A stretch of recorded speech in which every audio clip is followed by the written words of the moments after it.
Hi everyone, I'm Cyndie Davila and welcome to our second episode of ACS Connect, where we connect the dots in health equity at the American Cancer Society. In our second episode, we're speaking with Cynthia Begay, an ACS board member and doctoral student furthering the important work in health equity in order to address disparities in tribal communities.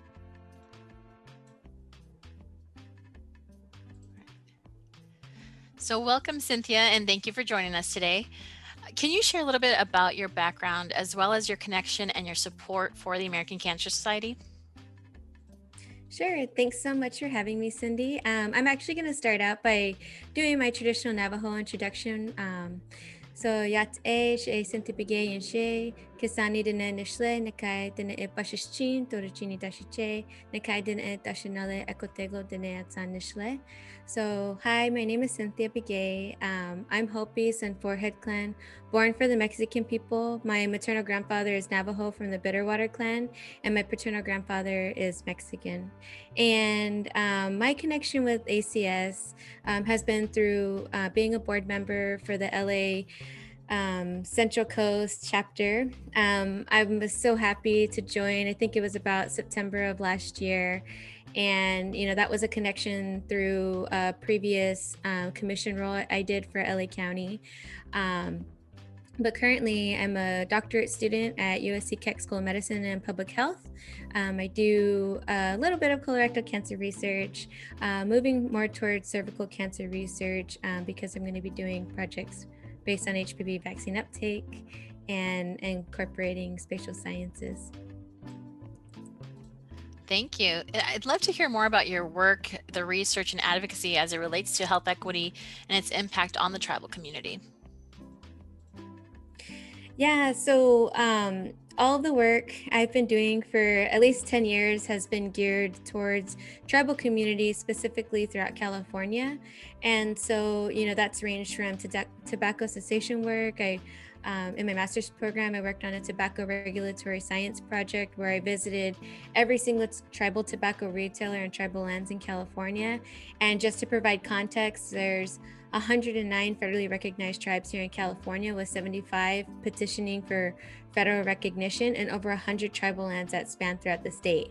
And I went to over 150 of these retailers, asking how they received their new guidelines, doing just kind of an observation to see if they're in compliance. But more recently, I'm working with the California Cancer Registry to really highlight and uplift the disparities that are happening in our community.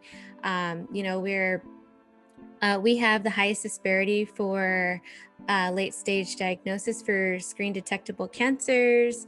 Our survival rates, we have, highest disparity. And the reason why I started, looking at colorectal cancer was the first thing that stood out to me, is every other racial and ethnic group has been on the decline. And even nationally for Native Americans, it's been reported that we're on the decline, but specifically here in California, our rates are rising, and we've exceeded even the Black community's rates for colorectal cancer. So that's a really big red flag to me, especially as that cancer is related to lifestyle behaviors. Well, and that information is so important. So why is that discussion around colorectal cancer screening and research so vital to addressing the disparities that we see in cancer diagnosis and treatment?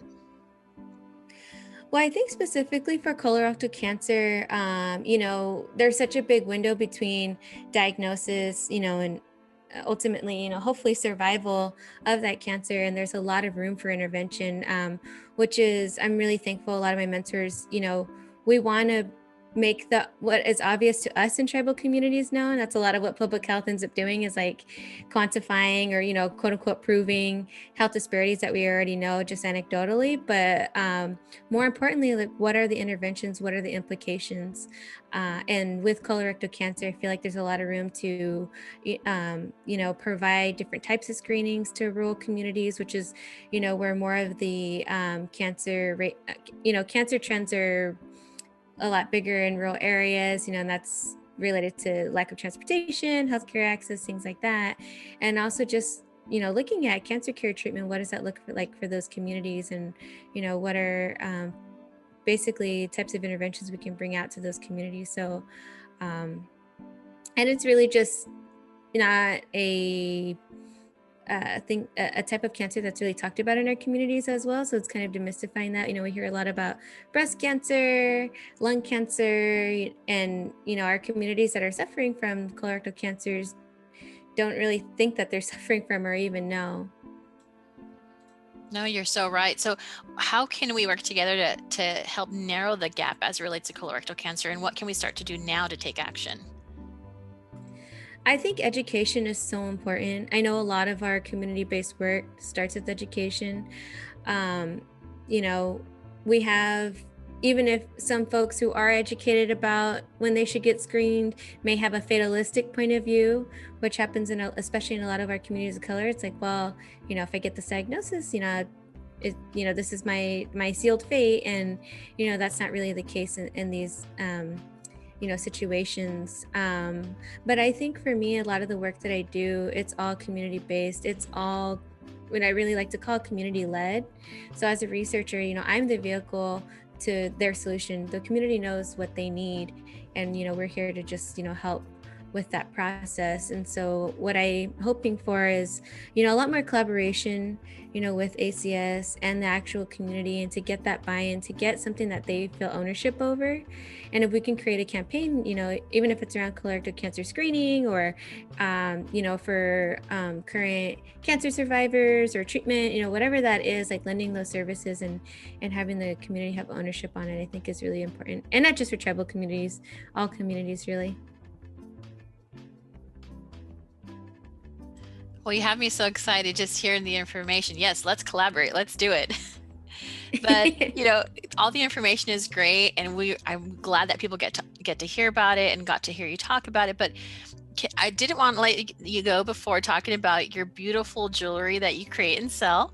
Can you tell me what your creations represent? And then we'll be sure to share pictures and the links so that the audience can also see for themselves. Oh, thank you so much for mentioning. Yeah, I actually started Hopi Girl Silver, which is the name of my jewelry line. Back in my master's program, I come from a long line of silversmiths, pottery makers, traditional weavers on my native side.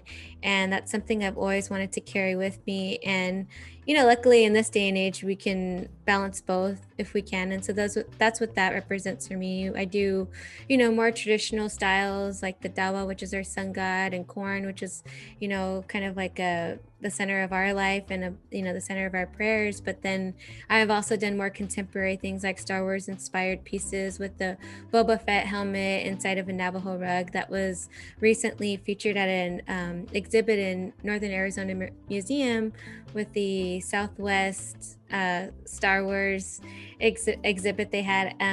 The Force is With Us, I think it was called. But yeah, I really like to kind of like pull that contemporary piece in there, and it's mostly just to show we don't have to be stuck in one lane. We can really preserve our culture and traditions while still doing this advocacy work.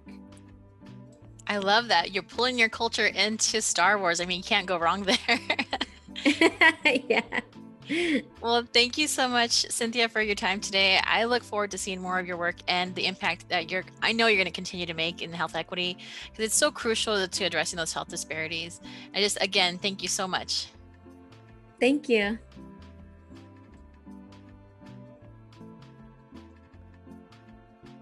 Until we meet again to connect the dots in health equity, I'm Cyndie Davila, and I'll see you for episode 3 of ACS Connect.